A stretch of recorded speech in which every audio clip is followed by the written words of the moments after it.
अस्सलाम वालेकुम मैम। वालेकुम अस्सलाम। कैसे हो? अल्हम्दुलिल्लाह, आप कैसी हैं? अल्लाह का शुक्र। स्क्रीन शेयर बाकी है ना? कोई भी नहीं आया। आ रही है जी आहिस्ता आहिस्ता। ठीक हो गया। चलो, अच्छा आज हम लोग बुक से करेंगे ये वाला टॉपिक। और हमारा ये आउटलाइन से कौन सा पॉइंट है? फिफ्थ पॉइंट का ना सेकंड पार्ट है, इलेबरेशन फेज ऑफ आरयूपी कॉन्फ़िगरेशन मैनेजमेंट। तो ये उसमें आता है टॉपिक। अच्छा ये आज हमारा फिफ्थ पॉइंट इंशाल्लाह खत्म हो जाएगा। अच्छा, जो आपने स्लाइड से करवाया हुआ है वो बुक में है वैसे? है, सारा बुक में है। उधर तो से बुक से स्लाइड। मैं जो फर्स्ट चैप्टर है, सेकंड, उनमें से मुझे, मैं आउटलाइन से जब वो देखती हूँ तो वो मिलते ही नहीं है टॉपिक्स। कौन से वाला टॉपिक है? कुछ एक दो टॉपिक नहीं होगा बुक में से ना, एग्जैक्टली नहीं आपको मिलेगा। स्टार्टिंग से, आउटलाइन का स्टार्टिंग जो से स्टार्टिंग पॉइंट है। फर्स्ट पॉइंट, जी कह रही है ना। रुक के मैं आपको दिखाती हूँ। जी। वो ना आपकी आउटलाइन के अकॉर्डिंग एक दो टॉपिक बुक में से सम टाइम नहीं मिलता, तो वो फिर थोड़ा सा किसी और बुक से या फिर देखना पड़ता है। तो मैं आपको दिखा देती हूँ। स्लाइड्स। अगर अच्छा यहाँ पे आ जाता है तो वैसे सारा ऑलमोस्ट आपका बुक में है। सच ये नहीं है कि बुक में नहीं है। तो ये भी बुक है। जी आपके साथ मैंने बुक शेयर की हुई है ना। जी। स्लाइड से आपकी अपनी चॉइस है। अगर आप स्लाइड से करना चाहते हो स्लाइड से कर लो, अगर बुक से करना है तो बुक से कर लो, कोई इशू नहीं है। ये देखें, ये ऑब्जेक्ट ओरिएंटेड। मैम ये स्लाइड से ही बुक से। करेंगे, पहले भी स्लाइड से कर रहे हैं।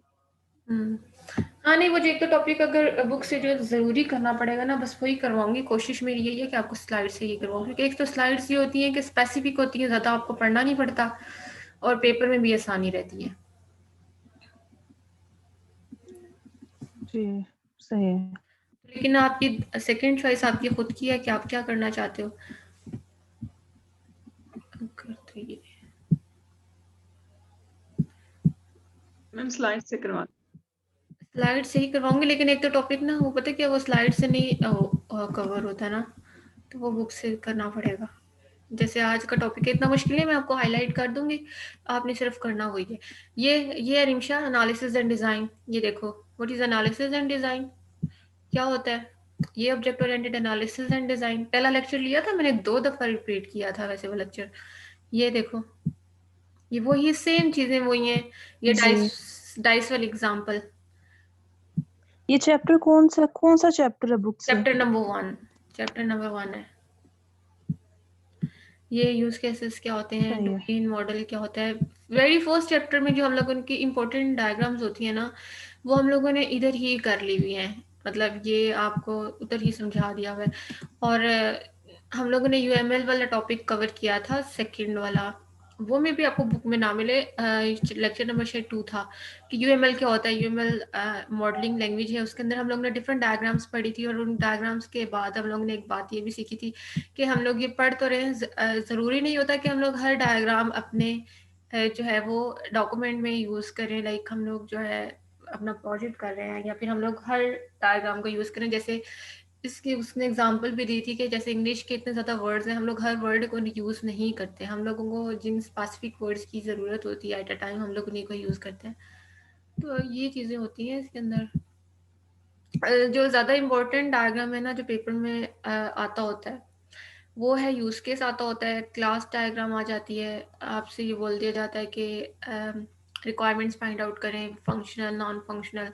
वो जस्ट आपने सिनेरियोज को माइंड में रखना है, और इन सबको जो है ना वो आपने देखना है। ठीक है। तो जो आज का हमारा लेक्चर है ना, वो बेसिकली यही है कि हम लोग देखने वाले हैं R U P, rational unified process और unified process both are the same things, but just ये है कि उसमें रेशनल का वर्ड है, उसको ज़्यादा एडवांस लेवल में कर लेते हैं। और ये जो है ये हमारे पास क्या आ जाता है, यूपी में हमारे पास क्या आ जाता है, यूनिफाइड प्रोसेस है। ठीक है। तो ये चीज़ें आज हम लोग ने देखनी है, और ये हमारा फिफ्थ पॉइंट इंशाल्लाह कवर हो जाएगा। और जो नेक्स्ट वाला पॉइंट है ना, वो मैं फिर हम लोग इंशाल्लाह स्लाइड से ही करेंगे। या सच मुझे यहाँ से ज़्यादा बेहतर लगा, तो मैंने सोचा चलो आपको यहाँ से ही करवा देती हूँ। बाकी क्लासेस हो रही हैं आप लोगों की?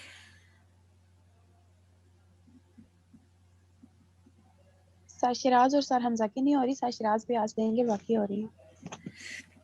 ठीक हो गया, मैंने स्केड्यूल बनाया, अगर मैं शेयर कर दूंगी, आप फिर टाइम जो है ना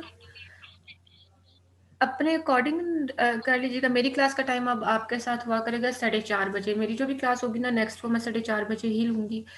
और फिर आप इसी तरह टीचर्स के साथ कोऑर्डिनेट करके, जो टीचर जब फ्री है, जैसे आप लोग जब फ्री हो तो उनके साथ आप कोऑर्डिनेट करके क्लास कर लिया करेंगे, ठीक है? मैंने स्केड्यूल बनाया वो इसलिए क्योंकि सर इमरान ने बोला है कि हर दिन आपकी 2 क्लासेस लाजमी होनी चाहिए ताकि कोर्स कवर हो जाए। 2 मंथ्स है शायद, 2 मंथ्स का टाइम दिया उन्होंने। तो अच्छा है रमज़ान से पहले पहले अगर आपका जितना कोर्स कवर हो जाए। चले हम लोग मैम देखते हैं रमजान में भी क्लासेस होंगी? रमज़ान में पता नहीं क्या करते हैं। सर इमरान का तो दिल है कि हर दिन क्लास हो, और वो भी 2-2 क्लासेस, और वो भी मैम 2-2 रमजान में घंटे तो की। एडमिन तो यही चाहता है कि मतलब आपका as soon as possible course complete हो जाए। नहीं, अगर आपका लगे ना कि मतलब जैसे कि अगर कोई कोर्स 60-70% कवर हो जाता है तो फिर आप लोग देख लीजिएगा आपने लेनी है या नहीं लेनी। लेकिन यह है कि पता है क्या, फिर मसला ये होना है ना कि जब जैसे ही लॉकडाउन ख़त्म होगा ना तो पता है आपके फिर पेपर्स की डेट शीट आ जाएगी। तो जी ये मसला होना है। अगर तो मतलब ये है कि चलो 10-20% किसी का कोर्स रह गया तो वो बाद में अगर 2-3 लेक्चर्स लेके कवर कर ले तो ठीक है, वरना फिर आपको लेनी पड़ेंगी क्लासेस, और क्या हो सकता है। ये कर लेना, डेली की एक क्लास रख लेना। डेली की एक क्लास वो आई थिंक लेने हो जाती है, वो बंदा अगर, जी, एक लेने हो जाएगी। हाँ तो वो एक क्लास फिर रख लिया करेंगे, ज़्यादा नहीं ना एक क्लास तो। लेकिन अभी फ़िलहाल एज़ पर इंस्ट्रक्शंस के 2 क्लासेस पर डे ज़रूरी हैं। मैंने कल स्केड्यूल बनाया, वो मैं आपके साथ भी शेयर कर दूँगी, टीचर्स के साथ भी शेयर कर दूँगी। फिर आपने खुद उनसे टाइम कोऑर्डिनेट करके ना तो वो करना है। और प्रोजेक्ट की क्लास भी मैंने उसमें रखी है, जो सर अदनान की क्लास होगी वो आपके साथ प्रोजेक्ट की ही क्लास होगी, ठीक है? तो वो देख लीजिएगा आप लोग। चलें हम लोगों ने देखना है बेसिकली हमारा जो टॉपिक है ना वो है elaboration phase of the RUP. Elaboration ये यहाँ पे आपको नजर भी आ रहा है, एलेबोरेशन क्या होता है। फर्स्टली हम लोग देख लेते हैं कि बेसिकली आरयूपी में हमारे पास ना 4 फेजेस आते हैं, यूपी एंड आरयूपी। ये हम लोगों ने पहले भी पढ़ा था, rational unified process and unified process. UP stands for unified process, ये जस्ट उसकी आरयूपी जो है उसी की जस्ट एक अनाउंसमेंट है, उसी को ये एडवांस लेवल पे वो एक्सप्लेन कर रहा है। तो इसके अंदर हमारे पास जो है ना वो 4 आप कह लें कि 4 फेजेस होते हैं या 4 आइट्रेशंस होती हैं। और इसमें होता क्या है बेसिकली, जब भी हम लोग कोई प्रोजेक्ट स्टार्ट करते हैं ना तो उसमें हम लोगों ने 4 फेजेस को देखना होता है। हम लोगों ने देखना होता है इंसेप्शन को, हम लोगों ने इलेबोरेशन को देखना होता है, कंस्ट्रक्शन को देखना होता है एंड ट्रांजिशन को देखना होता है। तो ये 4 फेजेस बेसिकली हम लोग देख रहे होते हैं। And this is called the configuration management in object oriented analysis and design. लेकिन अगर सेपरेटली भी अगर आप जानना चाहते हो कि कॉन्फ़िगरेशन मैनेजमेंट क्या होता है तो वो आपकी सॉफ्टवेयर इंजीनियरिंग की बुक में भी एक पूरा चैप्टर है। वो भी मैं आपके साथ शेयर कर दूंगी, उसकी रिकॉर्डिंग मेरे पास होगी। तो अगर आप सेपरेटली उसको देखना चाहते हो तो वो भी चीज़, बेसिकली मैं आपको ओवरव्यू दे देती हूँ कि कॉन्फ़िगरेशन मैनेजमेंट होता है क्या। कॉन्फ़िगरेशन मैनेजमेंट होता है कि हम लोग अपने प्रोजेक्ट का ऑडिट कर रहे होते हैं, हम लोग उसको ओवरव्यू ले रहे होते हैं, उसको हम लोग चेक कर रहे होते हैं with respect to analysis, with respect to cost, मतलब ईच एंड एवरीथिंग हम लोग उसमें चेक करते हैं। तो ये जो हमारे पास यूपी के फेजेस है, ये हमारे पास 4 फेजेस आ जाते हैं, Inception, elaboration, construction and transition. Simple है, सिंपली आप लोगों ने इसको याद रखना है, माइंड में रखना है कि इंसेप्शन बेसिकली क्या होता है कि इसमें जस्ट हम लोग क्या कर रहे होते हैं कि एक दफ़ा चीज़ों को हम लोग चेक कर रहे होते हैं, हम लोग देख रहे होते हैं कि वो जो कहते हैं रफली एस्टिमेट हम लोग जो है बेसिकली इसमें कर रहे होते हैं। हम लोग डिटेल में नहीं जाते, इस फेज में ओवर डिटेल में नहीं जाते। अगर हमें लगता है कि हमारा प्रोजेक्ट जो है वो उसकी वर्थ होगी फ्यूचर में, या फिर हम लोग अपने प्रोजेक्ट को आगे लेके चलना चाह रहे हैं, तो देन हम लोग एलैबोरेशन के फेज में जाते हैं। अदरवाइज हम लोग इंसेप्शन के फेज पे ही अपने प्रोजेक्ट को वहीं पे ही ख़त्म कर देते हैं। मतलब यहाँ पे वो आप एक कह लो कि एक ख्याली प्लाव जो बंदा बना रहा होता है, वो अगर हमें लगता है कि आगे सक्सेसफुल रहेगी तो हम लोग एलैबोरेशन फेज में जाते हैं, अदरवाइज हम लोग नहीं जाते। इससे एग्जाम्पल ले लेते हैं कि जैसे कोई हम लोगों ने चलें किसी हम लोग सॉफ्टवेयर की एग्जांपल ले लेते हैं कि जैसे हम लोग सॉफ्टवेयर कोई बनाने जा रहे हैं या फिर हम लोग कोई वेबसाइट बनाने जा रहे हैं, लेकिन अब हम लोगों ने उस वेबसाइट का हम लोगों ने एस्टिमेशंस की। तो जब हम लोगों ने देखा कॉस्ट पे आके हम लोग स्टक हो गए, क्योंकि जब भी हम लोग ये चीज़ें होती हैं, जब भी आप लोगों ने पैसे से पैसा कमाया जाता है, मतलब आपको पहले इन्वेस्ट करना पड़ता है, देन आप कुछ अर्न करते हो। तो ऐसा नहीं होता कि आपको हर चीज़ मतलब फ्री में मिल रही होती है। तो ये होता है क्या है, बेसिकली जब भी हम लोग अपनी वेबसाइट या सॉफ्टवेयर क्रिएट कर रहे होते हैं ना, तो उसके लिए हमें कुछ ऐसी चीज़ें होती हैं जो पेड होती हैं। तो हम लोगों ने अपने प्रोजेक्ट को रफली एस्टिमेट किया, लेकिन हमें जाके आगे लगता है कि नहीं, ये इस पे कॉस्ट बहुत ज़्यादा आ रही है और ये फ्यूचर में इसका हमें रिटर्न नहीं मिलने वाला, या फिर हम लोग जो है फ्यूचर में इसको इतना सक्सेसफुल नहीं पाएंगे, तो हम लोग वहीं पे ही स्टॉप कर देते हैं, उसी फेज पे हम लोग रुक जाते हैं। हम लोग देन इलेबोरेशन के फेज पे नहीं जाते। लेकिन इलेबोरेशन के फेज में क्या होता है, इलेबोरेट से ही आपने याद रखा है कि इलेबोरेशन में क्या होता है कि हम लोग उस इंसेप्शन को फेज को बहुत ज़्यादा हम लोग डिटेल में जाके इलेबोरेट कर रहे होते हैं हर चीज़ को। लाइक हम लोगों ने यहाँ पे जितनी भी एस्टिमेशन किए हैं ना, यहाँ पे आके हम लोगों ने उस सबको हम लोग जो है उसको डिटेल में लेके जाते हैं और हम लोग हर चीज़ को डिटेल में जाके एक्सप्लेन कर रहे होते हैं। रिफाइनमेंट हम लोग इसमें कर रहे होते हैं, हम लोग इसके अंदर कोर आर्किटेक्चर्स को देख रहे होते हैं, रिक्वायरमेंट्स को देख रहे होते हैं, सारी चीज़ें हम लोग इसमें डिटेल में जाकर देखते हैं। कंस्ट्रक्शन, अब कंस्ट्रक्शन क्या होता है, ये यूजुअली हम लोग अपने रियल वर्ल्ड में भी ये टर्म यूज़ करते हैं, जैसे घर की कंस्ट्रक्शन होती है, लेकिन हमारी ऐसे कंस्ट्रक्शन नहीं होती। तो हमारे जो हम लोग हैं, हमारी कंस्ट्रक्शन क्या होती है, डेवलपमेंट। डेवलपमेंट मीन्स के इम्प्लीमेंटेशन ऑफ दैट थिंग्स के जो हम लोगों ने यहाँ पे सारी चीज़ें देखी, जो हम लोगों ने यहाँ पे रिक्वायरमेंट्स गैदर की, जो यहाँ पे हम लोगों ने डिज़ाइनिंग की, उन सब की इम्प्लीमेंटेशन बेसिकली हम लोग किस में जाके कर रहे होते हैं, कंस्ट्रक्शन में कर रहे होते हैं, डेवलपमेंट कर रहे होते हैं। जो कोडिंग होती है वो हमारी बेसिकली हमारी कंस्ट्रक्शन वो होती है। एंड देन उसके बाद क्या होता है कि ट्रांजिशन होती है। ट्रांजिशन में हम लोग क्या करते हैं कि हम लोग जो है इसमें अपने सॉफ्टवेयर को या अपने प्रोजेक्ट को, वो कोई गेम है या कोई वेबसाइट है, वो कोई एप्लीकेशन है जो भी आपने बनाई है, वो आप क्या करते हो कि वो आप अपने कस्टमर को दे देते हो। और इसमें क्या होता है कि आप बीटा टेस्टिंग कराते हो। डिफरेंट टाइप की टेस्टिंग्स होती है, alpha testing, beta testing, gamma testing. Alpha और बीटा टेस्टिंग जो है वो ज़्यादा इस पे फोकस किया जाता है। अल्फा टेस्टिंग होती है with respect to the developer और बीटा टेस्टिंग होती है with respect to the customer. कि मतलब जब कस्टमर जो को हम लोग देते हैं अपना सॉफ्टवेयर या उसकी रिक्वायरमेंट्स, जब हम लोग उसको फुलफिल करके देते हैं, देन हम लोग उससे ओवरव्यू लेते हैं, जब हम लोग उससे फीडबैक लेते हैं कि बताएं कि आप आर यू सेटिस्फाई और नॉट, या फिर वो कोई भी चेंजिंग उसमें बोलने को कहता है या फिर, तो वो हम लोगों ने फर्दर करनी होती है। और डिप्लॉयमेंट होता है कि हम लोग अपने कस्टमर को वो चीज़ दे देते हैं। तो ये था ओवरव्यू के that what is inception, elaboration, construction and transition. तो ट्रांजिशन को हम लोग यहाँ पे डिप्लॉयमेंट भी बोल सकते हैं, क्योंकि हमें पता है कि हमारे सॉफ्टवेयर के फेजेस में सबसे पहले हम लोग क्या करते हैं, रिक्वायरमेंट्स गैदर कर रहे होते हैं। एलैबोरेशन में आप डिज़ाइन कह लो, कंस्ट्रक्शन में अगर विद रिस्पेक्ट टू SDLC देखा जाए, तो कंस्ट्रक्शन में आप डेवलपमेंट कर रहे हो, ट्रांजिशन में आप डिप्लॉयमेंट कर रहे हो, जैसे यहाँ पे हमें नजर भी आ रहा है।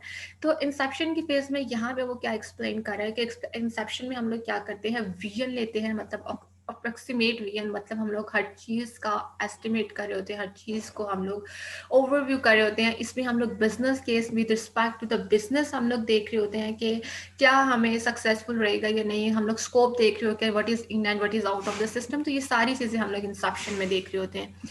देन इसके बाद इलेबोरेशन आ जाता है। इलेबोरेशन जैसे मैंने आपको बताया था कि अगर हम लोग इंसेप्शन की फेज में सक्सेसफुल रहते हैं, कि अगर हमें लगता है कि हम लोग इस पे काम करेंगे, देन हम लोग इलेबोरेशन की फेज में जाते हैं और वहाँ जाके अपनी चीज़ों को ज़्यादा हम लोग रिफाइन करते हैं। हम लोग इंपॉर्टेंट चीज़ें उसमें से निकाल लेते हैं, जो चीज़ें काम की नहीं होती उसको हम लोग साइड पे कर देते हैं। देन हम लोग क्या करते हैं, इसमें इम्प्लीमेंटेशन करते हैं कोर आर्किटेक्चर की। हम लोग जो रिस्क होते हैं उसको हम लोगों ने आइडेंटिफाई इस फेस पे किया होता है, तो उसको हम लोग रिजॉल्व करते हैं, उसको हम लोग ख़त्म करने की कोशिश करते हैं। यहाँ पे रिस्क मीन्स के हमें लग रहा होता है कि ये चीज़ हमारे प्रोजेक्ट में हो जाएगी, तो हम लोग पहले से ही उनके सारे सोल्यूशंस फाइंड आउट करके इस फेज में अपने पास रख लेते हैं। देन आइडेंटिफिकेशन मीन्स कि हम लोग मोर एक्सप्लेन करते हैं अपनी रिक्वायरमेंट्स को, अपने स्कोप को। देन उसके बाद आ जाती है कंस्ट्रक्शन। कंस्ट्रक्शन में हमारी क्या होती है, इम्प्लीमेंटेशन होती है। हम लोग इम्प्लीमेंटेशन करते हैं और प्रिपरेशन करते हैं फॉर द डिप्लॉयमेंट। मतलब जब हम लोग कंस्ट्रक्शन में उसको डेवलप कर लेंगे, तो ऑब्वियसली जो हमारा नेक्स्ट फेज होगा वो क्या होगा, डिप्लॉयमेंट का होगा। उसके लिए हम लोग उसको प्रिपेयर करते हैं। एंड देन उसके बाद आ जाता है ट्रांजिशन, जिसमें हम लोग टेस्टिंग कर रहे होते हैं। डिफरेंट काइंड ऑफ टेस्टिंग होती है। और एंड देन इसमें हम लोग क्या कर रहे होते हैं, डिप्लॉयमेंट कर रहे होते हैं। अपने कस्टमर को वो सॉफ्टवेयर दे देते हैं। अपने जो कस्टमर होता है या जो यूज़र होता है जिसने उसको यूज़ करना होता है, उसको दे के हम लोग उससे फीडबैक ले रहे होते हैं। तो ये हम लोग सारी चीज़ें इसमें ये ओवरव्यू था और यूपी का कॉन्फ़िगरेशन मैनेजमेंट, लेकिन जो हम लोगों ने आज देखना है टॉपिक, उसमें हमारा जो मेजर फोकस होगा वो होगा एलैबोरेशन के फेज पे। इसमें हम लोग फोकस करेंगे और हम लोग देखेंगे सिस्टम सीक्वेंस डायग्राम को। तो इसके लिए हम लोग चले जाएंगे चैप्टर नंबर 8 पे। हम लोग चैप्टर नंबर 8 पे जाएंगे और वहाँ जाके इसको देखते हैं कि ये बेसिकली हमारा फिर 2 ही टॉपिक है वो, फिर उसके बाद हमारा जो है 5th पॉइंट वो कंप्लीट हो जाएगा। अगर ये मुझे यहाँ पे दे देता 8th चैप्टर पे हम लोगों ने जाना है।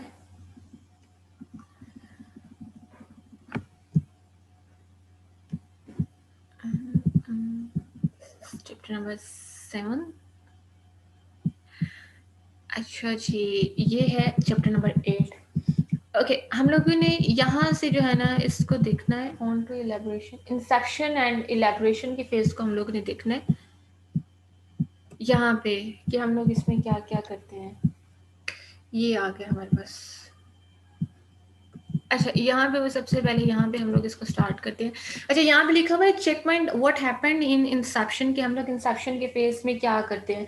और ये हम लोगों ने, ये बेसिकली हमारा 5th पॉइंट का ना सेकंड जो है ना वो है। इसमें हम लोग देखेंगे कि इलेबोरेशन क्या होता है, कि हम लोग ने जैसे ऊपर देखा कि इनिशियल सीरीज होती है फॉर द आइट्रेशन। अच्छा जी, देन इसमें हम लोग देखते हैं कि मेजोरिटी ऑफ जो रिक्वायरमेंट्स हैं, मतलब हमारी जो रिक्वायरमेंट्स है ना प्रोजेक्ट को लेके, उसको हम लोग डिस्कवर करते हैं। अच्छा, ये इस फील्ड में जो है ना डिफरेंट आप जॉब्स कर सकते हो, रिक्वायरमेंट्स को गैदर भी कर सकते हो किसी सॉफ्टवेयर हाउस में जाके। मतलब ये रिक्वायरमेंट इंजीनियरिंग की एक अलग स्पेस होती है। मतलब आप रिक्वायरमेंट इंजीनियर होता है कि जिसने रिक्वायरमेंट्स को गैदर करना होता है। और आपको पता भी चल गया होगा क्योंकि सॉफ्टवेयर में भी हम लोगों ने सिर्फ रिक्वायरमेंट्स के साथ खेला है, और यहाँ पे भी हम लोग ज़्यादा रिक्वायरमेंट्स को देखते हैं, डिज़ाइन को देखते हैं, और डेवलपर अलग होता है, टेस्टर अलग होते हैं। देन इसमें हम लोग जो है रिस्क को मिटिगेट करेंगे, उसको सॉल्व करेंगे, और हम लोग जो कोर आर्किटेक्चर एलिमेंट्स हैं उसको हम लोग इम्प्लीमेंट करेंगे, एंड देन उनको हम लोग प्रूफ करेंगे। ठीक है, तो ये हम लोग ने चीज़ें आज कवर करनी है। ओके, अच्छा जी, यहाँ पे लिखा है word checkpoint word happened in inception, के बेसिकली हम लोग इंसेप्शन में क्या कर रहे होते हैं। इसमें क्या हम लोग बेसिकली करते क्या है कि इंसेप्शन के फेस में, जैसे हम लोगों ने ऊपर भी देखा था कि इंसेप्शन के फेस में हम लोग जो है ओवरव्यू लेते हैं, चीज़ों को एस्टिमेट करते हैं, हम लोग देख रहे होते हैं कि क्या हमारा ये प्रोजेक्ट फ्यूचर में वर्थ इसकी है या नहीं है। मतलब हर लिहाज से उसको हम लोग जो है देख रहे होते हैं। अच्छा, अब यहाँ पे वो क्या कह रहा है कि ये हमारे पास कोई रिक्वायरमेंट का फेस नहीं है कि जिसमें हम लोग जो है रिक्वायरमेंट्स को गैदर करें। एक मिनट में ना यहाँ से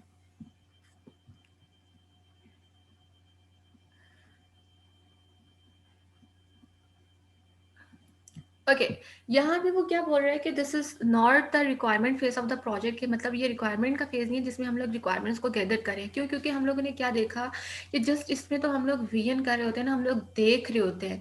इसमें बेसिकली हम लोग क्या करते हैं, हम लोग इसमें डिटरमिन क्या करते हैं, हम लोग क्या देख रहे होते हैं, फिजिबिलिटी स्टडी करते हैं। फिजिबिलिटी स्टडी क्या होता है, फिजिबल, इज इट फिजिबल और नॉट। फिजिबिलिटी, फिजिबल से ही हम लोग देख लेते हैं कि हमारा प्रोजेक्ट जो है नेक्स्ट फ्यूचर में इज इट फिजिबल और नॉट, उसको हम लोग देखते हैं कि उसकी वर्थ है या नहीं है। इसमें हम लोग रिस्क को आइडेंटिफाई करते हैं। रिस्क क्या होता है, unwanted things in our project is known as risk. हम लोग स्कोप को देखते हैं कि that what is in and what is out of the system, and then उसके बाद जो है हम लोग वही चीज़ें देख रहे होते हैं कि प्रोजेक्ट जो है इसकी वर्थ हो, कि उसके ऊपर हम लोग इन्वेस्टिगेशन करते हैं। और ये सारी चीज़ें किस में आ जाती हैं, फिर हम लोग अगर तो हमें लगता है यहाँ पे हमारा वर्क जो है वो अच्छा हो जाता है कि हमें लगता है कि हमें नेक्स्ट मूव करना है, देन हम लोग जो है इलेबोरेशन की फेज में जाते हैं और उन चीज़ों को ही हम लोग जो है मज़ीद एलाबोरेट कर रहे होते हैं। तो देन इसके बाद जो है ये हमारा क्या होता है कि ये हमारे पास क्या आ जाता है कि इंसेप्शन के फेज में बेसिकली हम लोग क्या कर रहे होते हैं, क्या चीज़ें देख रहे होते हैं, ये चीज़ें इसमें हमारे पास आ जाती हैं। एंड देन इसके अंदर कुछ हमें एक्टिविटीज़ बता रहा है, आर्टिफैक्ट्स बता रहा है। आर्टिफैक्ट्स क्या होता है कि कोई भी पार्ट ऑफ योर सॉफ्टवेयर, वो कोई भी आपका डॉक्यूमेंट हो सकता है, वो कोई भी पीस ऑफ कोड हो सकता है, उसको हम लोग आर्टिफैक्ट्स बोलते हैं। तो हमें सॉफ्टवेयर इंसेप्शन जब हम लोग कर रहे होते हैं, हमें सॉफ्टवेयर की जब हम लोग इंसेप्ट कर रहे होते हैं, मतलब हम लोग जब इंसेप्शन के फेज पे होते हैं, तो हमें इसमें क्या एक्टिविटीज़ जो हैं वो देखने को मिलती हैं, वो हम लोग देख लेते हैं। ये चीज़ आप लोगों ने इसको याद करना है कि क्या होता है। इसमें हम लोग क्या करते हैं कि इसमें हम लोग शॉर्ट रिक्वायरमेंट्स वर्कशॉप करते हैं। हम लोगों ने वर्कशॉप की एक पढ़ी थी टेक्निक, एक मेथड पढ़ा था कि वर्कशॉप्स बेसिकली हम लोग क्यों कंडक्ट कराते हैं। वो इसलिए कंडक्ट कराते हैं कि this is the very useful technique to gather the requirements. तो हम लोग इसलिए वर्कशॉप कराते हैं क्योंकि उसमें डिफरेंट लोग हो जाते हैं, जब गैदर होते हैं तो हर एक अपना पॉइंट ऑफ व्यू दे रहे होते हैं। हम लोग लोगों से क्वेश्चनिंग करते हैं, उनसे हम लोग रिस्पॉन्स लेते हैं। तो उससे क्या होता है कि जो हमारी रिक्वायरमेंट्स हैं वो हम लोग उसको इजीली आइडेंटिफाई कर लेते हैं। और उसमें सब होते हैं, स्टेक होल्डर्स भी होते हैं, कस्टमर भी होता है, यूज़र भी होता है। तो क्या होता है कि हमें ईच एंड एवरीथिंग जो है वो क्लियर हो जाती है। इसमें क्या होता है कि जो एक्टर होता है, एक्टर कौन होता है जिसने उस सिस्टम को यूज़ करना है, वो हम लोग आइडेंटिफाई कर लेते हैं। गोल्स के मतलब कि क्या आपके गोल्स हैं, मतलब क्या ऐसी चीज़ है, क्या ऑब्जेक्टिव्स हैं जो आपने अचीव करने हैं।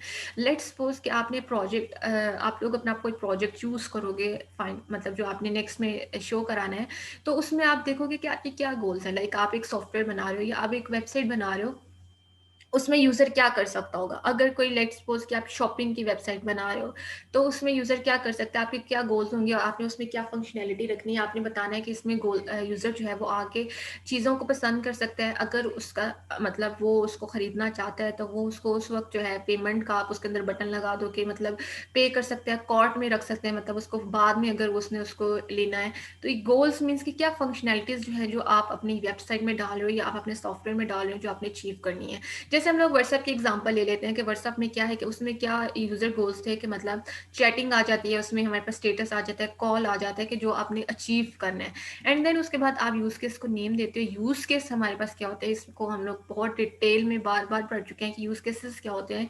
कि जो हम लोग उसको आइडेंटिफाई करते हैं in the form of the noun. कोई सेंटेंस नहीं होता, हम लोग यूज़ केसेस को डिफाइन करते हैं कि किस तरह से जो हमारा यूज़र है, किस तरह से आप सिस्टम के साथ इंटरेक्ट करोगे। तो ये किस हम लोग उसमें यूज़ केसेस को नेम देते हैं। मतलब आपको सिनेरियो दिया जाता है, मतलब जो आप रिक्वायरमेंट्स, यहाँ पे आपने रिक्वायरमेंट्स गैदर कर ली, यहाँ पे रिक्वायरमेंट्स जब आपने गैदर कर ली, उनको नोट डाउन कर लिया, देन आप क्या कर रहे हो, एक्टर्स को आइडेंटिफाई करोगे, गोल्स को देखोगे आपने क्या गोल्स अचीव करने हैं। देन उसके बाद आप देख रहे हो यूज़ केसेस को, एंड देन उनको आप नेम दे रहे हो। इसके बाद हमें क्या बताता है कि यहाँ पे यूज़ केसेस हम लोग जो है ब्रीफ फॉर्मेट में लिखते हैं। हम लोग ने डिफरेंट फॉर्मेट्स देखे थे यूज़ केसेस के। हम लोग इसमें ब्रीफ को देखा था, हम लोग ने कैजुअल देखा था और फुली ड्रेस देखा था। तो इसमें क्या होता है कि हम लोग 10 to 20% यूज़ केसेस है ना, वो हम लोग फुली ड्रेस डिटेल में देते हैं। फुली ड्रेस डिटेल में हम लोग मीन्स कि each and everything in the form of the table हम लोग उसके अंदर डिस्कस करते हैं कि what is the use case क्या होगा, एक्टर कौन होगा, गोल क्या अचीव करना है, सिस्टम क्या करेगा। ये सारी चीज़ें हम लोग इसमें एक टेबल बना के उसमें हम लोग जो है उसको डिस्कस करते हैं। और ये हम लोग क्यों कर रहे होते हैं, इसमें हम लोग क्यों एफर्ट कर रहे होते हैं कि यूज़ केसेस पे, इसलिए कर रहे होते हैं। और सबसे जो अच्छी टेक्निक है ना रिक्वायरमेंट्स को गैदर करने की, वो है भी यूज़ केसेस। तो हम लोग क्यों करते हैं, और ये आपने अपने प्रोजेक्ट पे जब डॉक्यूमेंटेशन करनी है तो उसमें आपने यूज़ केसेस मस्ट उसमें डालना है। और आप हर एक इवेंट का, हर एक आप कह लो कि हर एक टास्क का आपने जो है वो यूज़ केस बनाना है। तो हम लोग यूज़ केस बेसिकली क्यों कर रहे होते बनाते हैं, क्यों, ताकि हम लोग जो है अंडरस्टैंड कर सकें किस चीज़ को, स्कोप को एंड कम्प्लेक्सिटी को। स्कोप मीन्स के that what is in and what is out of the system, कि आपने विद इन किस लिमिट में रह के आपने अपने सॉफ्टवेयर को लेके चलना है। और कॉम्प्लेक्सिटी मीन्स कि क्या कॉम्प्लेक्सिटी आएगी जिसको आप लोगों ने सॉल्व करना है। तो ये हम लोग यूज़ केसेस क्यों हम लोग बना रहे होते हैं, ताकि हम लोग जो है, हम लोग क्यों इतनी एफर्ट करते हैं, ताकि एक तो हम लोग स्कोप को अंडरस्टैंड कर सकें। ऑब्वियसली अगर आपकी स्कोप ही आपका नहीं ठीक होगा तो नेक्स्ट फर्दर ना तो वो कस्टमर को पसंद आएगा और ना ही वो किसी काम का होगा। तो स्कोप बेसिकली क्या होता है कि हम लोगों ने विद इन दैट बाउंड्री रह के हम लोग ने चीज़ों को लेके चलना होता है। इसमें क्या होता है कि देन हम लोग क्या देखते हैं, इसमें हम लोग क्वालिटी रिक्वायरमेंट्स जो है, रिस्क की क्वालिटी रिक्वायरमेंट्स, मतलब कुछ ऐसी रिक्वायरमेंट्स हैं जिनकी क्वालिटी तो है लेकिन नेक्स्ट फर्दर जो है वो हमें उसके लिहाज से कोई रिस्क अगर हो सकता है तो उसको हम लोग आइडेंटिफाई करते हैं। देन हम लोग जो है versions of the variant, different variants होते हैं। अब वेरिएंट्स क्या होते हैं, जैसे हमारे पास यहाँ पे 8.1 है ना, इसी तरह 8.2 होगा, 8.3, 8.4, तो ये इसको हम लोग वेरिएंट्स बोल रहे हैं। वेरिएंट्स बेसिकली क्या होते हैं कि एक चीज़, जैसे हम लोग ने एक दफ़ा तो प्रोजेक्ट का वेरिएंट दे लिया, हम लोगों ने प्रोजेक्ट को एक्सप्लेन किया, उसकी हम लोगों ने रफली एस्टिमेशंस बताई, लेकिन जब 8.2 में जाएंगे वेरिएंट, उसका मतलब हम लोग नेक्स्ट फर्दर जाके हम लोग दोबारा से उसका ओवरव्यू लेंगे, तो उसमें क्या करेंगे, कुछ चीज़ें हम लोग डाल देंगे, हम लोग कुछ चीज़ें रिफाइन करेंगे, हमें लगेगा कि ये चीज़ें इसमें इसमें डालने वाली हैं, कुछ चीज़ें ऐसी होंगी कि जो हमें लगेगा कि ये प्रायोरिटी पे रखनी है, तो उसको हम लोग वेरिएंट 2 दे देंगे। मतलब ऐसा नहीं है कि उसी डॉक्यूमेंट में हम लोग उसको चेंज कर रहे हैं, हम लोग उसको 8.2 का वेरिएंट दे देंगे। जैसे हमारा कोई भी हम लोग एप्लीकेशन यूज़ करते हैं तो उसकी वेरिएंट भी अपडेट होते हैं। देन इसमें हम लोग जो है सप्लीमेंट्री स्पेसिफिकेशंस को देखते हैं। सप्लीमेंट्री स्पेसिफिकेशंस क्या होती है, ये आप लोगों ने याद रखना है क्योंकि ये शार्ट क्वेश्चंस भी आता होता है। डिफाइंड सप्लीमेंट्री स्पेसिफिकेशंस, तो इसमें हमारे पास आ जाती है non functional requirements. Non functional requirements क्या होती हैं, जो क्वालिटी होते हैं, क्वालिटी एट्रीब्यूट्स आ जाते हैं जिसमें हमारे पास जिसके एंड पे एबिलिटी आता है, लाइक ITY आता है, जैसे क्वालिटी आ गया, जैसे हमारे पास आ जाता है सपोर्टेबिलिटी, परफॉर्मेंस, ये सारी जो है ये हमारे पास क्या है, सप्लीमेंट्री स्पेसिफिकेशंस है। And supplementary specification is also known as non functional requirements. और इसमें नॉन फंक्शनल रिक्वायरमेंट्स में हमारे पास क्या आ जाती हैं, क्वालिटी से रिलेटेड जितनी भी चीज़ें हैं, परफॉर्मेंस है, सपोर्टेबिलिटी है, उसके अंदर हम लोग इंटीग्रिटी आ जाती है, सारी चीज़ें जो है ये हमारे पास क्या आ जाती हैं, सप्लीमेंट्री स्पेसिफिकेशन। आपने इन शॉर्ट याद रखना कि जो हमारे पास नॉन फंक्शनल रिक्वायरमेंट्स होती हैं उसको हम लोग सप्लीमेंट्री स्पेसिफिकेशंस बोल रहे होते हैं। देन इसके बाद हम लोग क्या करते हैं, रिस्क की एक लिस्ट बनाते हैं कि ये रिस्क हमारे प्रोजेक्ट में अकर हो सकता है, ये रिस्क आ सकता है। लेट्स सपोज के कोई इस तरह का रिस्क आ रहा है कि जो हमारे जो सिस्टम की परफॉर्मेंस है उसको लो कर देगा, तो आपने उसको देखना है कि इसको मैं किस तरह से, अगर ये रिस्क आ जाता है तो इसको मैंने सॉल्व किस तरह से करना है, मिटिगेट किस तरह से करना है। तो ये सारी चीज़ें बेसिकली हम लोग इंसेप्शन के फेज में हम लोग जो है, ये हमारे पास आर्टिफैक्ट्स होते हैं, मतलब जो हमें जब हम लोग इंसेप्शन का फेस करते हैं तो जो हमें डॉक्यूमेंट्स मिलते हैं वो ये होते हैं, जिसमें हम लोग रिक्वायरमेंट्स वर्कशॉप कंडक्ट कराते हैं, एक्टर्स को देखते हैं, गोल्स को देखते हैं, यूज केसेस को देखते हैं, और एंड देन उसको हम लोग जो है ब्रीफली एक्सप्लेन कर रहे होते हैं। एंड देन उसमें जो रिस्क की क्वालिटी रिक्वायरमेंट्स है उसको आइडेंटिफाई करते हैं, और वेरिएंस होते हैं, और supplementary specification, and then risk list हम लोग क्रिएट करते हैं। तो ये चीज़ें इसमें आ जाती हैं। अच्छा, ओके, यहाँ पे हमें एक एग्जांपल भी दे रहा है कि लेट्स सपोज कि हमारे पास जो है ना, वो एक एग्जांपल दे रहा है कि वो कह रहा है कि इंसेप्शन के फेज में होता क्या है कि जैसे कोई एक हमारे पास लीडरशिप है, वो डेमो देना चाह रहा है विद इन 18 मंथ्स में देना चाह रहा है, कि मतलब वो कहता है कि मैं 18 मंथ्स में ये काम अपना कंप्लीट कर लूंगा। मतलब उसने जब भी हम लोग सॉफ्टवेयर हाउसेस में जाते हैं ना, तो या फिर डिफरेंट यूनिवर्सिटीज़ भी हैं, जैसे इस्लामाबाद में डिफरेंट यूनिवर्सिटीज़ है, वो उनकी ना एक होता है सेमिनार होता है, जिसमें वो डिफरेंट स्टूडेंट्स से कहते हैं कि आप आए और इन सेमिनार्स को अटेंड करें, और आप वहाँ पे आके अपने आइडियाज़ बताएं कि आप क्या न्यू आइडिया लेके आएंगे, या अगर कोई आइडिया ऑलरेडी एग्जिस्ट कर रहा है तो आप उसमें क्या जो है वो चेंजिंग्स करेंगे। तो डिफरेंट स्टूडेंट्स जाते भी हैं, एंड देन अगर किसी का आइडिया बहुत ज़्यादा यूनिक होता है, अगर किसी को बहुत ज़्यादा उनका आइडिया पसंद आ जाता है ना, तो वो उनको फॉर द जॉब बेसिकली वो कर रहे होते हैं कि उनको जॉब पे वो हायर कर लेते हैं, एंड देन वो उनको हाईली पे भी करते हैं। तो वो यहाँ पे वो क्या कह रहा है कि मतलब एक है कि वो कह रहा है कि 18 विद इन द 18 मंथ्स जो है ना, वो मैं अपना डेमो अच्छा सा प्रिपेयर करके मैं डेमो दूंगा। लेकिन होता क्या है कि वो उस तरह से उसको डेमो नहीं कर पा रहा होता, मतलब उस तरह से वो हर चीज़ को एक्सप्लेन नहीं करता तब तक जब तक वो उसकी डीपली इन्वेस्टिगेशन नहीं कर पाता। तो देन यहाँ पे क्या है,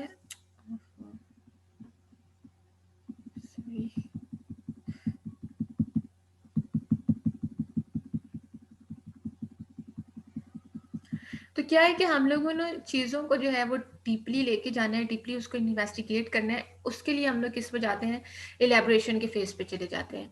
तो यहाँ पे क्या है कि हमारे पास यूजर इंटरफेस ओरिएंटेड प्रोटोटाइप्स आ जाते हैं, जिसको हम लोग क्लैरिफाई करते हैं, वीएनएफ फंक्शनल रिक्वायरमेंट्स को रिकमेंडेशंस देते हैं, हाई लेवल कैंडिडेट हम लोग देते हैं, फर्स्ट प्लान क्या होगा आइट्रेशन का उसको हम लोग देख लेते हैं, और टूल लिस्ट, टूल्स मीन्स कि जिस टूल पे हम लोगों ने वर्क करना है।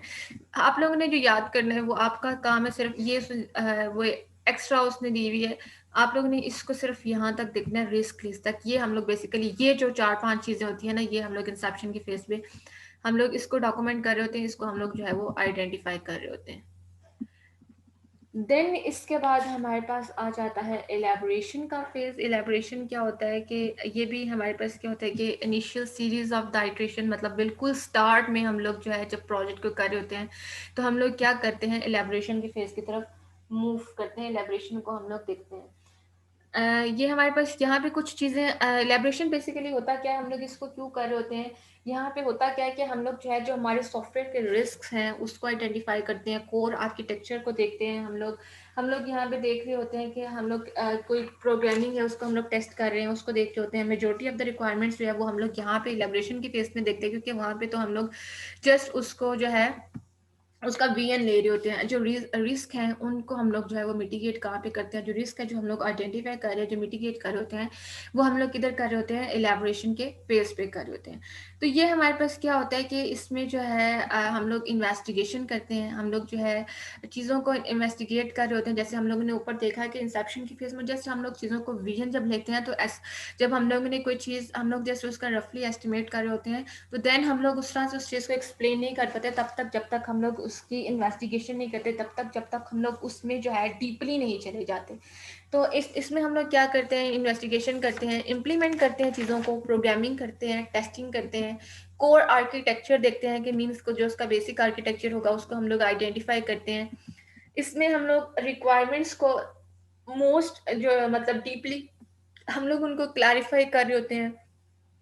हम लोग हाई रिस्क जो हमारे फ्यूचर में आ सकते हैं उससे रिलेटेड उसको हम लोग जो है देख रहे होते हैं, उसको हम लोग देखते हैं कि उसको हम लोग ने कैसे सॉल्व करना है।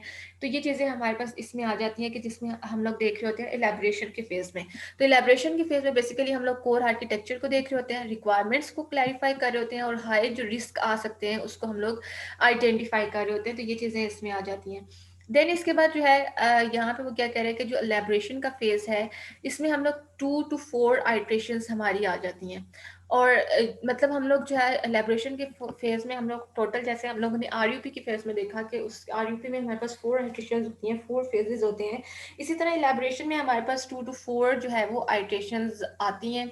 हर आइट्रेशन में जो है हम लोग इसमें कितने वीक्स लग जाते हैं, हमें 2 to 6 वीक्स हमें हर आइट्रेशन के लिए जो टाइम पीरियड है वो रिक्वायर होता है। इसमें क्या होता है कि हर आइट्रेशन का हम लोग टाइम बॉक्स क्या होता है कि इसमें हम लोग जो है हर आइट्रेशन का, जैसे 4 आइट्रेशन आ रही हैं तो मैं हर आइट्रेशन का जो है टाइम पीरियड आपको डिफाइन कर दूंगी कि इतने टाइम पीरियड में हम लोगों ने इस आइट्रेशन को सॉल्व करना है, कि इतनी टाइमिंग में लेट्स सपोज के 2 to 4 टाइमिंग इस तरह से मैं आपको बता देती हूँ, और स्टार्टिंग डेट क्या होगी, उसकी एंड डेट क्या होगी, वो सारी चीज़ें हम लोग इसमें आइडेंटिफाई करते हैं। और इन सारी चीज़ों को जो हम लोग बता रहे होते हैं, इसकी डेट ये होगी, टाइमिंग ये होगी, आपने इतना इस पर टाइम लगाना है, वो सारी चीज़ें और सारी रिक्वायरमेंट्स को मीट भी करना पड़ता है। तो इसमें हम लोग जो है वो ये करते हैं। देन उसके बाद क्या है कि एलैबोरेशन जो है वो हमारे पास कोई डिज़ाइन का फेज नहीं है। इसमें हम लोग डिज़ाइनिंग वगैरह नहीं कर रहे होते। डिज़ाइन मीन्स कि हम लोग कोई मॉडलिंग नहीं कर रहे होते, कोई डायग्राम्स नहीं बना रहे होते। इसमें जस्ट हम लोग क्या कर रहे होते हैं, जो इंसेप्शन का फेज है उसको हम लोग जो है उसको ज़्यादा हम लोग उसको मोर एलैबोरेट कर रहे होते हैं, उसको हम लोग देख रहे होते हैं। देन इसमें क्या होता है कि हम लोग जो है इम्प्लीमेंटेशन को हम लोग देखते हैं, कंस्ट्रक्शन के स्टेप को हम लोग उसको चेक कर रहे होते हैं। एंड देन इसमें हम लोग क्या करते हैं कि आप यहाँ पे क्या कर सकते हो कि आप थ्रू वे प्रोटोटाइप जो है उसको क्रिएट नहीं कर सकते। आप कोड और जो डिज़ाइन है फाइनल सिस्टम का उसको आप देख सकते हो कि मतलब क्या कोड, मतलब कंस्ट्रक्शन नेक्स्ट फेज है तो आप उसको चेक कर सकते हो इसमें। लेकिन ये है कि आप इसमें कोई प्रोटोटाइप नहीं बना रहे, कि कोई मॉकअप नहीं कर रहे होते। इसमें हम लोग क्या करते हैं, अपना आर्किटेक्चर जो प्रोटोटाइप है उसको हम लोग देखते हैं कि वो क्या होगा। एग्जीक्यूटिबल आर्किटेक्चर जो हम लोग एग्जीक्यूट करेंगे, जो हम लोग कस्टमर को देके वो हम लोग देखते हैं, और आर्किटेक्चर बेसलाइन देखते हैं। तो बेसिकली जो इलेबोरेशन का फेज होता है इसमें हम लोग क्या करते हैं, जो वीएन है जो हम लोग कर रहे होते हैं इंसेप्शन में, उन्हीं चीज़ों को हम लोग मोर एलैबोरेट कर रहे होते हैं। इसमें हमारे पास 2 to 4 आइट्रेशंस आ जाती हैं, और हर आइट्रेशन का टाइम पीरियड फिक्स होता है, और उसी टाइम पीरियड में ही हमने उसको कंप्लीट करना होता है। ये हमारे पास कोई डिजाइनिंग का फेज नहीं होता। एंड देन इसमें क्या है कि आप क्या चीज़ें डिफाइन करते हो आर्किटेक्चर प्रोटोटाइप को। एग्जीक्यूटेबल जो है आर्किटेक्चर देख रहे होते हो, जिसको हम लोग आर्किटेक्चर बेसलाइन भी बोलते हैं। मीटिंग का टाइम ओवर हो रहा है, मैं ना आपको दोबारा से देती हूँ लिंक, आप दोबारा ज्वाइन कीजिएगा। इसका यहाँ तक नेक्स्ट फिर हम लोग ओके देखते मैम। हैं। अब इससे पहले कि खुद बंद करें हम लोग हैं करती हूँ।